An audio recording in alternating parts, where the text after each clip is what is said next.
I'm Bill Heran, the author of The Missing Piece. Today is April 11th, and the topic is The Simple Life. Our quote today says that most things we have are superfluous. It's not about the things we have, but the relationship we have with them. And that's by Eckhart Tolle.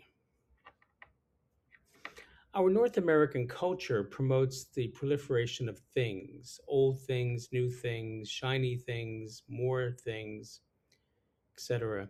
Usually there is a story attached to our things, usually through comparison. She has it and I need it, or he is more spiritual than I am, or I need to buy a cushion and sit longer and looking more spiritual than he does, or through past future focus. For example, when I buy a new car, I will be happy. It doesn't matter the thing. The restless mind will convince you that purchasing, obtaining, replacing a thing will make you feel better. The pursuit of the simple life is not only being aware of things that we may hoard in our lives, but also the living of life itself on a day to day basis. Our need for hyperactivity can also contribute to a great restlessness and stress. We begin to identify with our activity.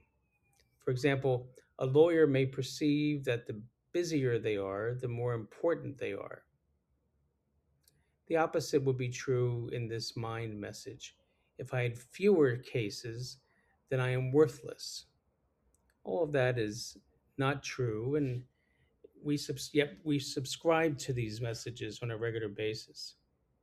Stress is often created by the story in our minds and tells us that the busier we are, the more useful we are to our family, society, and ourselves. In this classic book, The Simple Life, Bernard Eller recounts a parable from Soren Kierkegaard, a philosopher from the 19th century, that speaks to the simple life. When the prosperous man on a dark but starlit night drives comfortably in his carriage and has lanterns lighted, then he is safe. He fears no difficulty. He carries his light with him and is not dark close around him. But precisely because he has that lantern lit, he has a strong light closer to him precisely for the reason he cannot see the stars. For his lights obscure the stars which the poor peasant driving without lights can see gloriously in the dark but this starry night. So those deceived once live in the temporal existence, either occupied with the necessities of life, they are too busy to avail themselves of a view, or in their prosperity and the good days they have. As it were, lanterns lighted and close about them, everything is so satisfactory, so pleasant, so comfortable, but the view is lacking. The prospect, the view of the stars. Today, let's become more aware of what may be obstructing our view of the stars and what may be hindering us from becoming a star of our own in our lives.